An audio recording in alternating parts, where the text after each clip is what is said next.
Happy 40-year anniversary to the Terminator franchise, which spawned my favorite movie of all time, me, and 4 other movies nobody asked for. For you and me. So turn away your face to stay with me. Although Terminator 2 is my favorite movie of all time, Terminator 1 is definitely in my top 30. So let's show respect to this $6 million budget movie. Now the story does sound like your typical time travel story. Bad guy kills mother before good guy is even born. But throughout this video, I'm going to be taking a look at why this movie works so well. The machines rose from the ashes of the nuclear fire.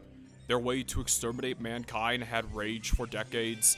But the final battle would not be fought in the future. It would be fought here, in our present. 1984. Imperious Rex! So the future is in the year 2029. God, this movie is going to be dated sooner than I thought. It has a gray ground, blue nighttime atmosphere. In fact, most of the movie is a gray ground, blue nighttime atmosphere, symbolizing this movie's tone, of course, with tanks rolling over skulls, the tanks being towers with hanging guns, planes, trains, automobiles. The future is all mostly ruins, showing that there was a nuclear war, not just riots. Heck, we don't even see the famous Terminator skeleton until the very end of the movie. In fact, a different actor plays a Terminator later on, showing that the Terminators are more than just Arnold. We have the Fire Channel. Oh, so we're watching Backdraft. Soldiers playing along with kids, showing that there's still innocence and hope. And dogs, not only in the future, but throughout the movie, can see these metal freaks. Sarah Connor, played by Linda Hamilton, is good because she starts out as a regular cutesy 80s lady. She works at a restaurant where everyone, including the homeless and the kids, are disrespectful. I mean, nobody is. By the way, can you ask your boss if you could bring that dress home with you? I actually kind of like it on you. She's also a lizard lady. Never seen that before. God, I don't want to know what she's gonna be like when she's an elder. Shoo! Go on! I'm gonna make a belt out of you. And of course, she's gonna become a crazy on the outside badass in the second movie. As for Kyle Reese, he's a soldier from the future who goes back in time to save Sarah instead of John because of his admiration for her. Come with me if you want to live. Awesome shot of the image burning, by the way. He was also in a human prison. Okay, is this supposed to be a Holocaust metaphor? Because that's actually pretty clever. I also like this explanation. Most of the records were lost in the war. Skynet knew almost nothing about Connor's mother. Her full name, where she lived, they just knew the city. Now that gives me chills, the idea of you being wiped out. Now do the same for my ex-wife. You still don't get it, do you? He'll find her. That's what he does. That's all he... This scene is great because Kyle is literally talking to her. So this guy from the future becomes Sarah's lover and John's dad because of his love for how awesome she is. Which leads to a few interesting questions. Has John's dad always been Kyle? My main theory is that John had a different father before Kyle going back in time. It had to be the black guy, it just had to be. It's just Sarah's eggs that create all of John.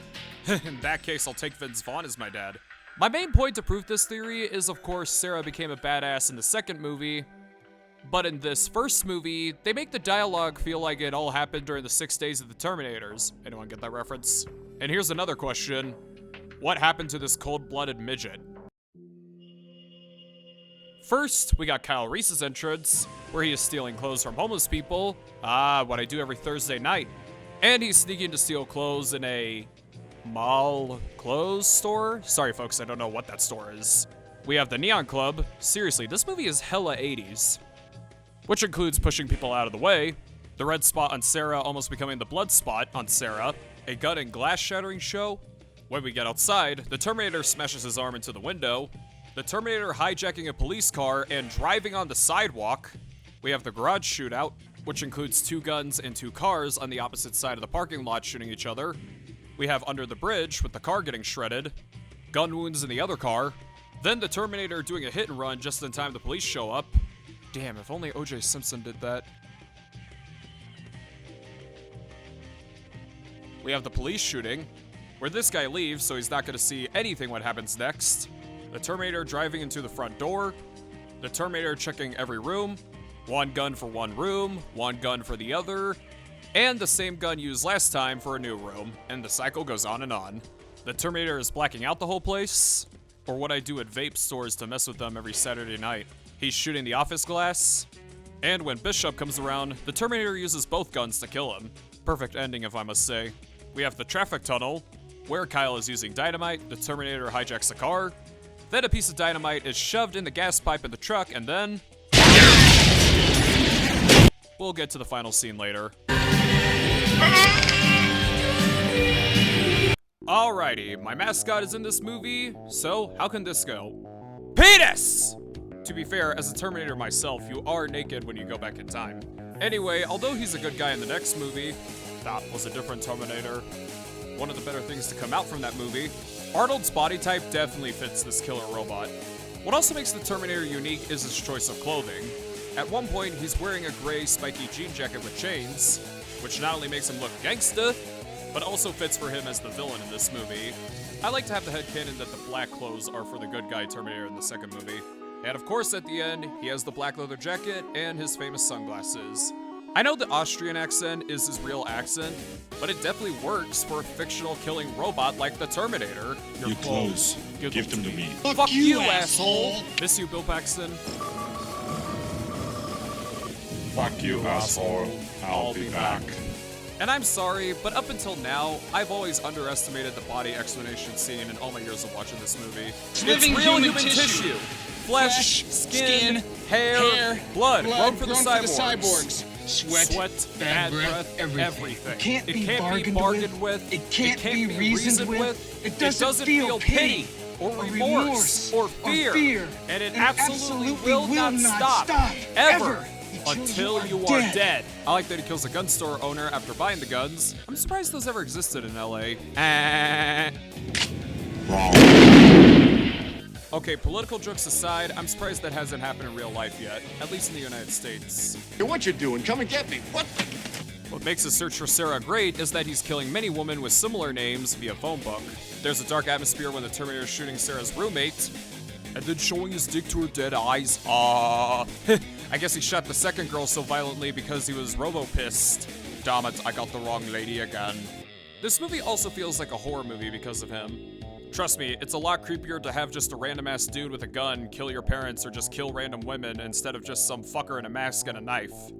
I'm not saying it is scary, I'm just saying it's chilling. He imitates other voices because he's a robot and it's easy to do.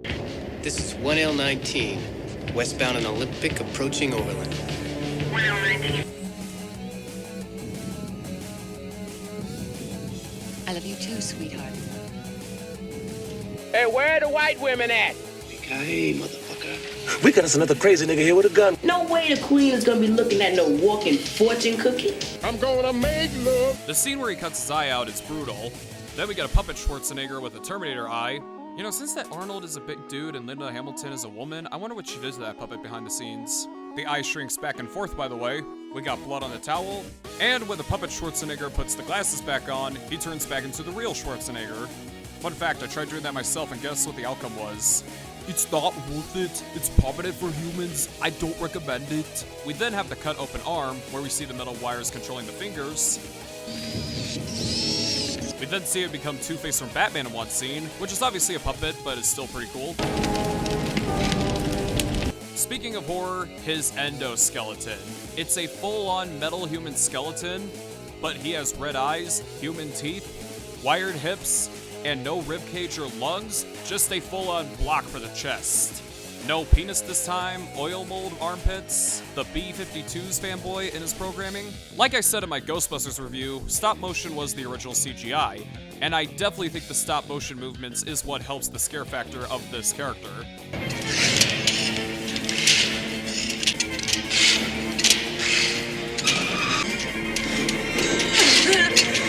There's even physical scenes, where he rises out of the fire, when he's opening the door, when he's given a head tube, when he's a half body, or what I turned that asshole down the street into, when he's walking, such as up the stairs or the fiery pits of hell, or just LA in general.